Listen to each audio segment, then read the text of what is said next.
We were wanting Ipswich, Derby, Sheffield Wednesday, any of the big three really from League One. And personally, obviously, to get Ipswich is fantastic.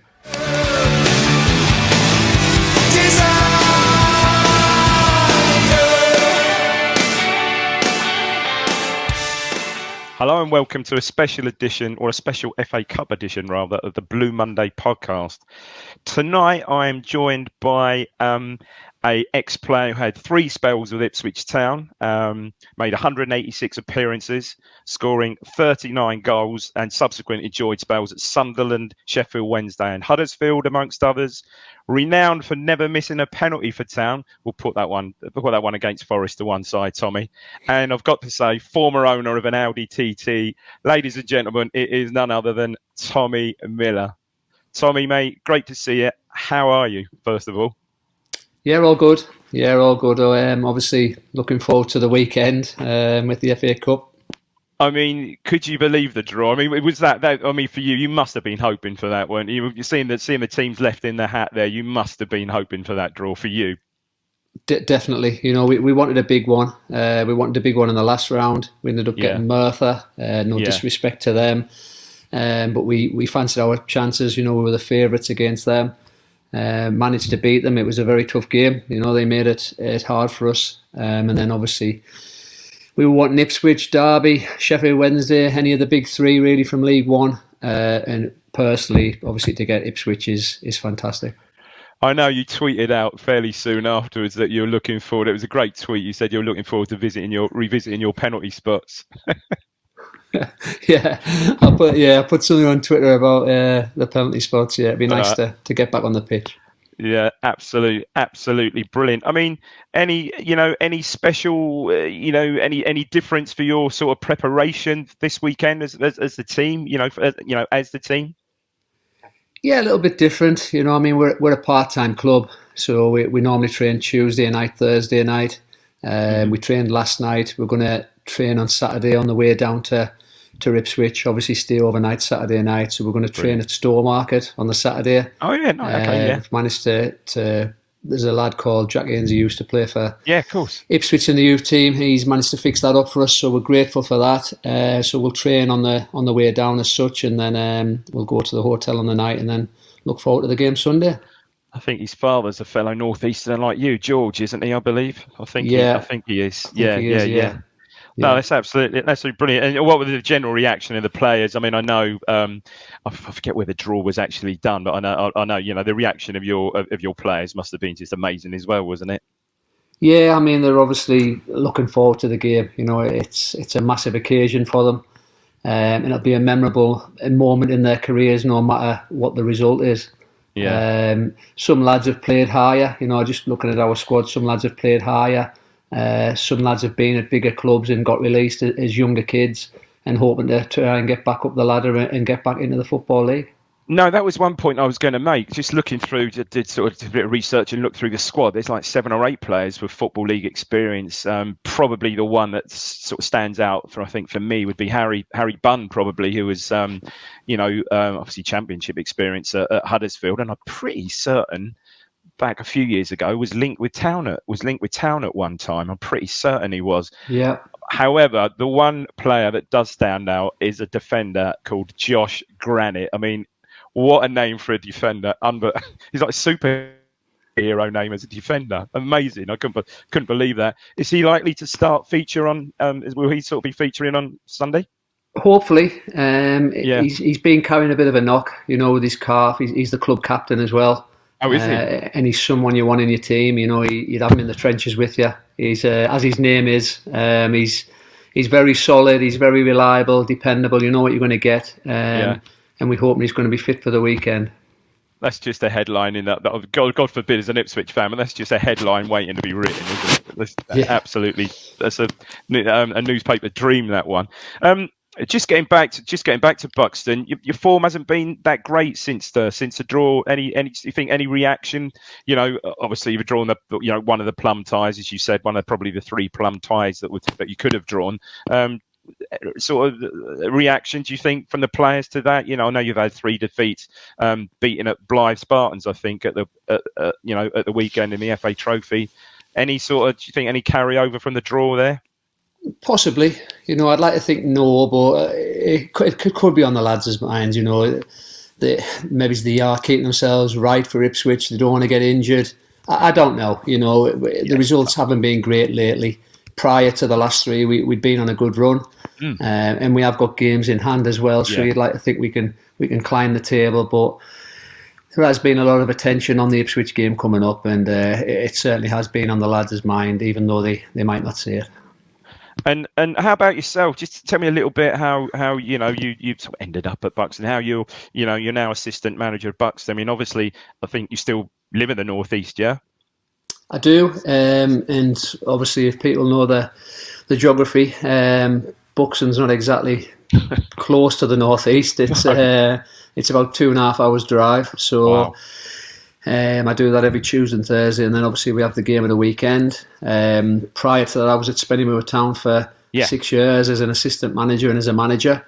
I started the season there last year as manager, and I think we won 6 out of the first 9. We drew a game as well and lost 2. So we had a really good start. Started getting a few injuries, a couple of suspensions along the way. That the squad wasn't big. And then the chairman decided he wanted to change things up, which was disappointing from my point of view. I thought I earned or deserved a little bit more time.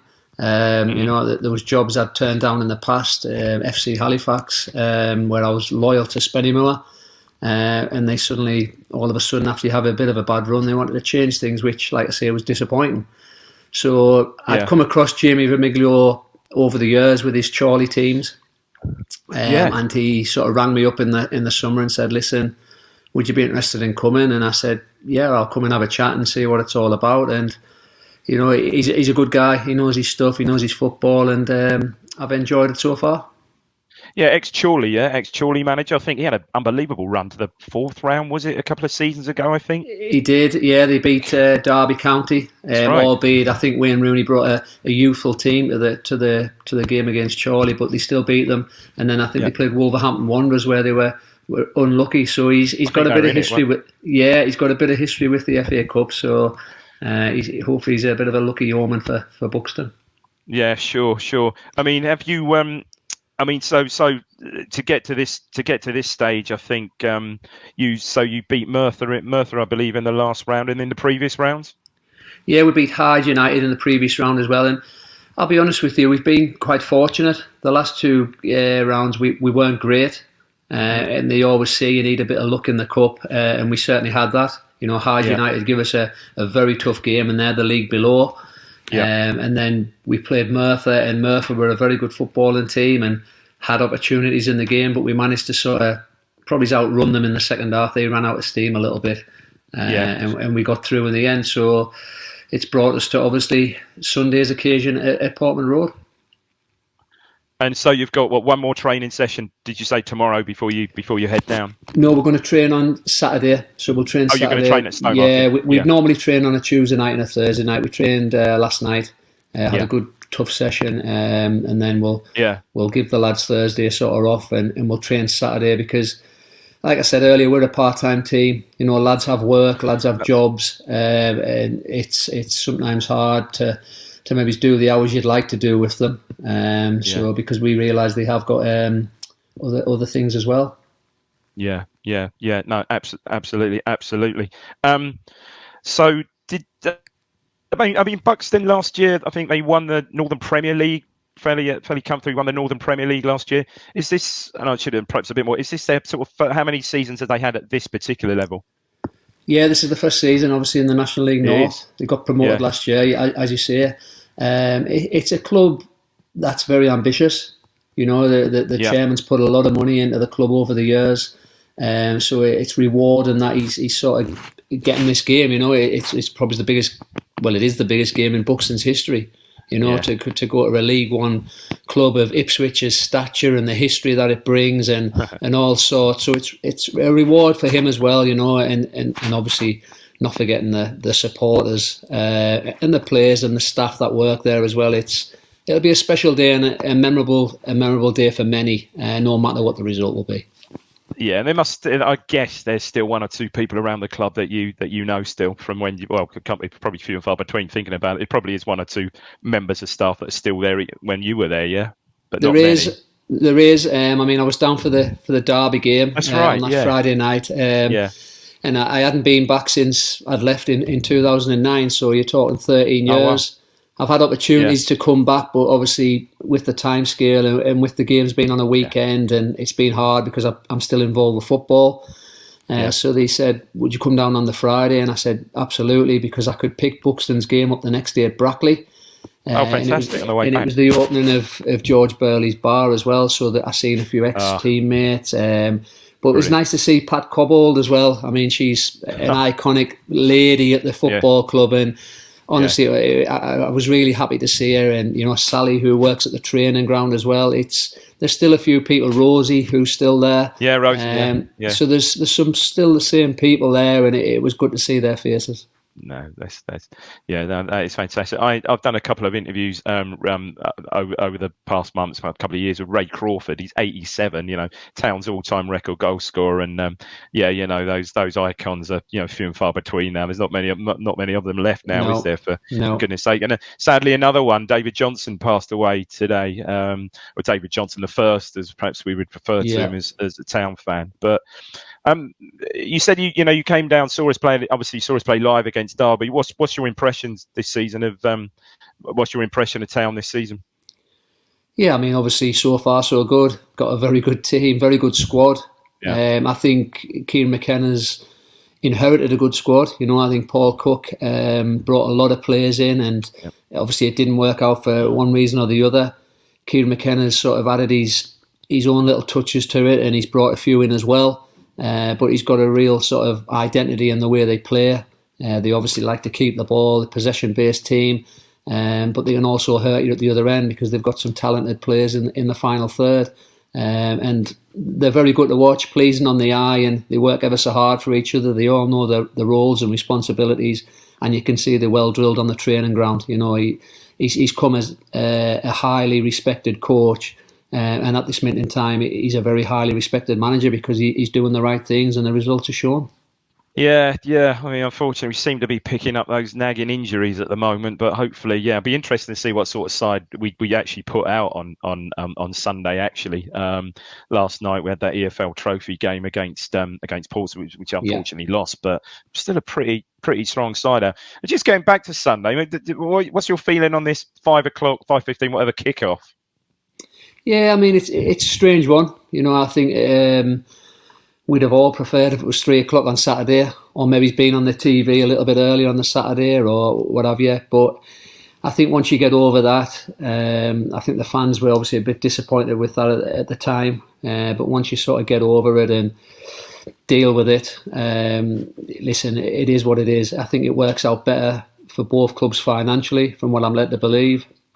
Being on international TV, wherever that is, I'm not 100% sure. But I think the timing of the kickoff as well, 5 o'clock, is a bit of a strange time. It's a long day on the Sunday for us to sort of wait around. I mean, supporters as well, obviously, will have work the next day, the Buxton fans, and it's going to be a long day for them, but it's probably a day they'll remember forever, and it's a day they probably never thought would come. So I'm sure they'll turn out in the droves, and hopefully there can be a good amount of Ipswich fans there as well. With it being a Sunday, it might change things a little bit, but I'm sure they'll still come in the numbers. I hope so. Any idea roughly how many fans Buxton will bring? I'm not 100% sure. I know they were selling buses. They were going very quickly. I think hopefully we can get maybe, I don't know, 500 to 1,000. I'm not sure. Yeah. I'm not sure. Yeah. That's brilliant. I mean, that's still the magic of the FA Cup, really. Just staying on the Cup. Any particular Cup memories for you, particularly with Town? Cup memories with Town? Not particularly. I think I remember scoring against Derby County, but I think it was still the early rounds. I remember going to Chelsea. I think Alex Bruce scored. I think we either equalised. I think we might have got beat 3-1. I think in the end. Did. Ballack. Lampard scored a ridiculous free kick. I think Ballack he did. That day. I think we went 1 up. I think we may have gone, or maybe gone 1-1. I can't remember. It was either 1-0 or 1 up. 1-0 or 1-1. Sorry, Alex Bruce scored. Yeah, what an experience that was. And I did see that you played and obviously scored a penalty in that crazy. You remember this? The crazy 4-3 game at Sheffield United when we were 3-0 down, and then we suddenly scored 3 penalty. I think you kicked it off with a penalty. I think Darren Bent scored, and I think we'd scored 3 in 5 minutes. It was suddenly 3-3, and then I think that's when Michael Brown scored that worldly volley, didn't he? I think so, yeah. And I think Pescasolidu scored in the. I think it was him scored like the last minute, and it was, that was it. Over for another year. I mean, with Town, it's just incredible. I think we're only one of like a handful, and I did know this up to a few months ago. That only one of 6 teams, league teams, that never to have played at the new Wembley. So I think perhaps we missed our chance in that last night because. I hope, for goodness sake, that it isn't. We don't want to finish third and go there in the playoffs. I don't think we could take that. Honestly, I don't. Not more playoffs now. Oh, jeez, you've been there. You've been there. Yeah. No, Tommy, it's been absolutely fantastic speaking to you. Thanks a lot for your time. I mean, you've done. Rich was saying you've done a couple of these already today. Yeah, a man in demand today. Yeah, listen, it's all enjoyable though. We are looking forward to Sunday, and it's not just about me. It's the whole club. Yeah, of course. Buxton, for Buxton to be going to Ipswich Town is unbelievable, and the lads are going to enjoy it, no matter what the result is. And it'll be nice to see some people again down there, and it'll be a good day. Yeah, and just quickly, thoughts on we'll have to say what's going on now. Thoughts on the World Cup, and watched much of that so far? Enjoying that? Yeah, I've watched a lot. Obviously England had a fantastic start, and hopefully they can continue and carry on with that. Kane looks like he might miss Friday with his ankle injury, and hopefully it's not too serious and he doesn't miss many more. But we've got decent numbers in the squad. Obviously, we're quite strong with Callum Wilson as well. Obviously, he gives us a bit of a different dimension with his pace in behind. But hopefully England can do well and have a long go at it in the tournament and get some glory. Yeah, hopefully not on the end of any of these surprise results. I mean, goodness me, Japan beating Germany and Saudi beating Argentina. Just incredible, isn't it? Unbelievable, it's really mad, isn't it? That's really piqued, I think, people's interest. I think, certainly some of my friends, the World Cup in Qatar. But yeah, I think just the early game's been absolutely brilliant, hasn't it? Yeah, superb. Definitely. Tommy, absolute pleasure as usual. Thanks for coming on again. We really appreciate it. Have to say, good luck for Sunday. Obviously, good luck. I hope you and the lads have an enjoyable experience. And just obviously you'll impart that. Just enjoy the day. Brilliant. Thank you very much. Speak to you soon.